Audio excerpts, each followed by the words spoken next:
ನಮಸ್ಕಾರ ವೀಕ್ಷಕರೇ, ಕನಕ ಕರ್ನಾಟಕಕ್ಕೆ ಸ್ವಾಗತ. ನಾನು ಯೋಗೇಶ್ ಈಶ್ವರ್.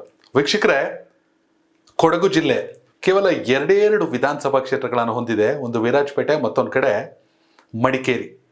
ಎರಡೂ ಕ್ಷೇತ್ರಗಳು ಕೂಡ ಬಿಜೆಪಿಯ ಭದ್ರಕೋಟೆ. ಆದರೆ ಅದ್ಯಾಕೋ ಅಭ್ಯರ್ಥಿಗಳ ಮೇಲಿನ ಬೇಸರದಿಂದಾಗಿ ಕೊಡಗಿನ ಜನ ಕಳೆದ ಚುನಾವಣೆಯಲ್ಲಿ ಎರಡೂ ಕ್ಷೇತ್ರಗಳಲ್ಲಿ ಕಾಂಗ್ರೆಸ್ ಅನ್ನು ಗೆಲ್ಲಿಸಿದ್ರು. ವಿರಾಜಪೇಟೆಯಲ್ಲಿ ಪೊನ್ನಣ್ಣ, ಮಡಿಕೇರಿಯಲ್ಲಿ ಮಂತರ್ಗೌಡ. ಕಳೆದ ವರ್ಷ SSLC ಫಲಿತಾಂಶದ ದಿನವೇ ಮಡಿಕೇರಿಯಲ್ಲಿ ಒಂದು ಹತ್ಯೆ ಆಗಿತ್ತು. ಮೀನಾ ಎಂಬ 15 ವರ್ಷದ ಯುವತಿಯ ಹತ್ಯೆ ರಾಷ್ಟ್ರ ಮಟ್ಟದಲ್ಲಿ ಸುದ್ದಿ ಆಗಿತ್ತು. ಆ ಸಂದರ್ಭದಲ್ಲಿ ಮಡಿಕೇರಿ ಶಾಸಕ ಮಂತರ್ಗೌಡ ಕುಟುಂಬಕ್ಕೆ ಉಳ್ಕೊಳ್ಳೋಕ್ಕೊಂದು ಮನೆನೂ ಇಲ್ಲ ಅನ್ನೋ ಒಂದು ಅಹವಾಲನ್ನ ಸ್ವೀಕರಿಸಿದ್ರು. ಇಲ್ಲ, ನಾನು ನಿಮಗೆ ಮನೆಯನ್ನ ಮಾಡಿಕೊಡ್ತೀನಿ, ಸೂರನ್ನ ಕಲ್ಪಿಸ್ತೀನಿ ಅಂತ ಹೇಳಿ ನುಡ್ದಂತೆ ನಡೆದಿದ್ದಾರೆ. ಒಳ್ಳೆ ಕೆಲಸ ಮಾಡಿದಾಗ ಹೋಗಬೇಕು. ಯಾವ ಸರ್ಕಾರದ ಅನುದಾನವೂ ಇಲ್ಲದೆ ತಮ್ಮ ವೈಯಕ್ತಿಕ ಖರ್ಚಿನಲ್ಲಿ ಜೊತೆಗೆ ಸ್ನೇಹಿತರಿಂದ ಒಂದಷ್ಟು ಹಣವನ್ನ ಸಂಗ್ರಹಿಸಿ ಮೀನಾ ಅವರ ಪೋಷಕರಿಗೆ ಮನೆಯನ್ನ ಕಟ್ಟಿಸಿ ಅದನ್ನ ಹಸ್ತಾಂತರಿಸಿದ್ರು. ನಿಜಕ್ಕೂ ಖುಷಿ ಅನ್ನಿಸ್ತು. ಕಮಿಟ್ಮೆಂಟ್ ಇರಬೇಕು. ಪರ್ಸನಲ್ ಆಗಿ ಸಾಕಷ್ಟು ಜನ ಕೆಲಸ ಮಾಡ್ತಾರೆ, ಯಾಕಂದ್ರೆ ಜನ ಅವ್ರನ್ನ ಇಷ್ಟಪಡದೆ ಅಂತ ಕಾರಣಗಳಿಗೆ. ಆದರೆ ಮಂತರ್ಗೌಡ ಗೆದ್ದ ಪರಿಸ್ಥಿತಿಗೂ ಸದ್ಯ ರಾಜ್ಯದಲ್ಲಿರುವಂಥ ಪರಿಸ್ಥಿತಿಗೂ ನೋಡಿದ್ರೆ, ಮುಂದಿನ ಚುನಾವಣೆ 2 ವರ್ಷ ಆಗೋಗಿದೆ, ಇನ್ನು 3 ವರ್ಷ ಬಾಕಿ ಇದೆ. ರಾಜ್ಯದಲ್ಲಿ ನೋಡಿದ್ರೆ ಕಪ್ ಚುಕ್ಕಿ ಆಗೋಗ್ಬಿಡ್ತು. RCB ಸೆಲೆಬ್ರೇಷನ್ನು. ಕಾಂಗ್ರೆಸ್ ಮೇಲೆ ಜನ ನಿಗಿ ನಿಗಿ ನಿಗಿ ಅಂತ ಕೆಂಡ. ಇದು ಪಕ್ಷಕ್ಕೆ ಆಗುವಂಥ ಎಫೆಕ್ಟು ಸಾಕಷ್ಟು ಜನರ ವೈಯಕ್ತಿಕವಾಗಿ ಕೂಡ ಪರಿಣಾಮ ಬೀರಿದ್ರು. ಅಚ್ಚರಿ ಪಡಬೇಕಾಗಿಲ್ಲ. ಮಡಿಕೇರಿ ವಿಚಾರಕ್ಕೆ ಬರೋದಾದ್ರೆ, ಮಂತರ್ಗೌಡರು ಬಂದ ಮೇಲೆ ಕಣ್ಣಿಗೆ ಕಾಣುವಂಥ ಕೆಲಸ ಆಗಿಲ್ಲ. ಆಗಿರೋದೇ 2 ವರ್ಷ. ಅನುದಾನ ಇಲ್ಲ. ಹಿಂದೆ ಅಪ್ಪಚ್ಚು ರಂಜನ್ 4 ಸಲ ಗೆದ್ಕೊಂಡಿದ್ರು. ಹೇಳಿದ್ರು, ನಾನು ಮಡಿಕೇರಿಗೆ ಮೆಡಿಕಲ್ ಕಾಲೇಜ್ ತಗೊಬಂದೆ, ಮತ್ತೊಂದು ಮಗದೊಂದು ಅಂತ. ಆದರೆ ಭೌಗೋಳಿಕವಾಗಿ ಕೂಡ ಸಾಕಷ್ಟು ಸವಾಲುಗಳಿದೆ. ಮಂತರ್ಗೌಡ್ರನ್ನ ಮಡಿಕೇರಿ ಶಾಸಕರಾಗಿದ್ರು ಕೂಡ ಮಡಿಕೇರಿ ವಿಧಾನಸಭಾ ಕ್ಷೇತ್ರಕ್ಕೆ ಬರುವಂಥ ಸೋಮಾರಪೇಟೆಗೆ ಹೋಗಬೇಕು. ಸೋಮಾರಪೇಟೆ ಮನೇಲಿ ಯಾರಾದರೂ ಸಿಗ್ತಾರೆ ಅವರು. ಹಾಗೆ ಮಡಿಕೇರಿಗೂ ಬರ್ತಾರೆ. ಮಡಿಕೇರಿಲೂ ಆಫೀಸ್ ಮಾಡ್ಕೊಂಡಿದ್ದಾರೆ. ಆದರೆ ಒಂದಷ್ಟು ಜನಕ್ಕೆ ಮಂತರ್ಗೌಡರು ತುಂಬ ಖುಷಿನೇ, ಇಲ್ಲ ಅಂತ ಅಲ್ಲ. ಆದರೆ ಮನುಷ್ಯ ಮುಂದಿನ ಚುನಾವಣೆಯಲ್ಲಿ ಕಾಂಗ್ರೆಸ್ಸಿನ ನಿಂತ್ಕೊಬಿಟ್ರೆ ಗೆಲ್ತಾರಾ ಅನ್ನುವಂಥ ಪ್ರಶ್ನೆ ಖಂಡಿತವಾಗಿಯೂ ಮಡಿಕೇರಿಯ ವಲಯದ ಮತದಾರರಲ್ಲಿದೆ. ಯಾಕೆಂದರೆ ಹೋದ್ಸಲ ಕಾಂಗ್ರೆಸ್ನ ಗೆಲ್ಲಿಸ್ಬಿಟ್ರು. BJP ಅಭ್ಯರ್ಥಿಗಳ ಮೇಲೆ ಬೇಸರ ಇತ್ತು, ಅಪ್ಪಚ್ಚು ರಂಜನ್, KG ಬೋಪಯ್ಯನ ಮೇಲೆ. ಹಂಗನ್ಬಿಟ್ಟು ಮುಂದಿನ ಚುನಾವಣೆಯಲ್ಲಿ ಜನ ಕಾಂಗ್ರೆಸ್ಗೆ ಓಟ್ ಒತ್ತುತ್ತಾರೆ ಅನ್ನೋದು ಸುಳ್ಳು. ಮಂತರ್ಗೌಡರಿಗಾಗಿ ಕಾಂಗ್ರೆಸ್ನಲ್ಲಿ ಒಂದಷ್ಟು ಓಟ್ ಬೀಳ್ಬೋದು, ಆದರೆ ಕಾಂಗ್ರೆಸ್ನೇ ಗೆಲ್ಲಿಸ್ಬೇಕು ಅಂತ ಜನ ಅಷ್ಟಾಗಿ ಮನಸ್ಸು ಮಾಡಲ್ಲ.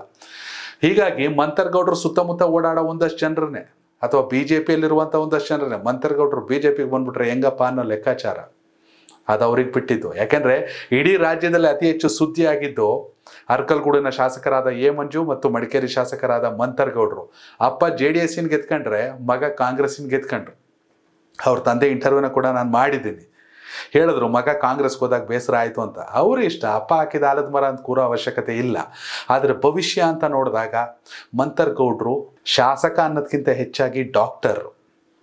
ವಿದ್ಯೆ, ವಿವೇಕ, ವಿನಯ ಎಲ್ಲ ಇದೆ. ಜನರ ಜೊತೆ ತುಂಬ ಪ್ರೀತಿ ವಿಶ್ವಾಸದಿಂದ ನುಗ್ತಾರೆ. ಆದರೆ ಭವಿಷ್ಯ, ಒಂದ್ಸಲ ಶಾಸಕ ಆಗಿದ ತಕ್ಷಣ ಯಾರು ಕೂಡ 5 ವರ್ಷದಲ್ಲಿ ಕನ್ನಂಬಾಡಿ ಅಣೆಕಟ್ಟನ್ನು ಕಟ್ಟಕ್ಕಾಗಲ್ಲ. ಅವ್ರಿಗೆ ಅವಕಾಶಗಳು ಬೇಕು. ಹೀಗಾಗಿ ಮಂತರ್ಗೌಡರು ಏನು ಮಾಡ್ತಾರೆ ಅನ್ನೋದು ಸಾಕಷ್ಟು ಜನಕ್ಕೆ ಪ್ರಶ್ನೆ ಇದೆ. ಹೋಲಿ, BJPಗೆ ಯಾಕೆ ಹೋಗ್ಬೇಕು ಅದು ಅವ್ರ ಪರ್ಸ್ನಲ್ಲು, ನಾವ್ಯಾರು ಹೇಳಕ್ಕೆ.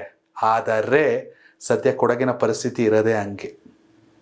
ಹಂಗನ್ಬಿಟ್ಟು BJPಲಿ ಅಭ್ಯರ್ಥಿ ಇಲ್ವಾ? ಯಾರೂ ಇಲ್ಲ. ಯಾರನ್ನು ಬೆಳೆಸಲೇ ಇಲ್ಲ ಅಪ್ಪಚ್ಚು ರಂಜನ್ನು. ಆದರೆ ತುಂಬ ಜನ ಇದ್ದಾರೆ ಆಕಾಂಕ್ಷಿಗಳು.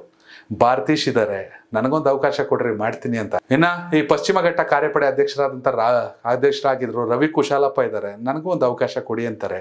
ಆದರೆ ಮಂತರ್ಗೌಡರಿಗಿರುವಂಥ ವೈಯಕ್ತಿಕ ವರ್ಚಸ್ಸು ಅವ್ರಿಗೆ ಯಾರಿಗೂ ಇಲ್ಲ. ಇನ್ನೂ ಒಂದು ಸುದ್ದಿ ಇದೆ. ಒಂದಷ್ಟು ಜನ ಹೇಳ್ತಾರೆ, ಪ್ರತಾಪ್ ಸಿಂಹ ಏನು ಮಾಡ್ತಾರೆ, ಮೈಸೂರು ಕೊಡಗು ಸಂಸದರಾಗಿದ್ರು, ಹೀಗಾಗಿ ಮಡಿಕೇರಿಗೆ ಹೋಗಿ ಎಲೆಕ್ಷನ್ ನಿಂತ್ಕೋತಾರೆ ಮುಂದಿನ ಚುನಾವಣೆಯಲ್ಲಿ ಅನ್ನೋ ಚರ್ಚೆಗಳು ಕೂಡ ಇದೆ.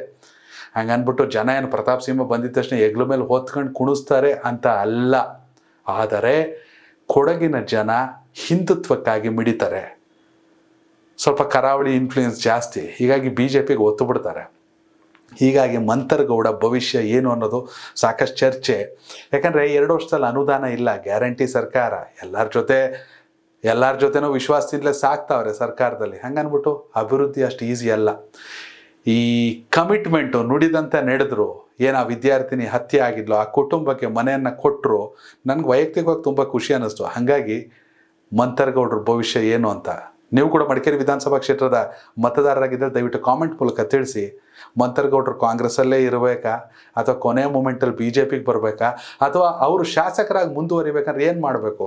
ವೈಯಕ್ತಿಕ ನಿರ್ಧಾರ ಅವ್ರದ್ದು, ಅಭಿಪ್ರಾಯ ಮತದಾರರದ್ದು. ದಯವಿಟ್ಟು ಕಾಮೆಂಟ್ ಮೂಲಕ ತಿಳಿಸಿ. ಧನ್ಯವಾದಗಳು.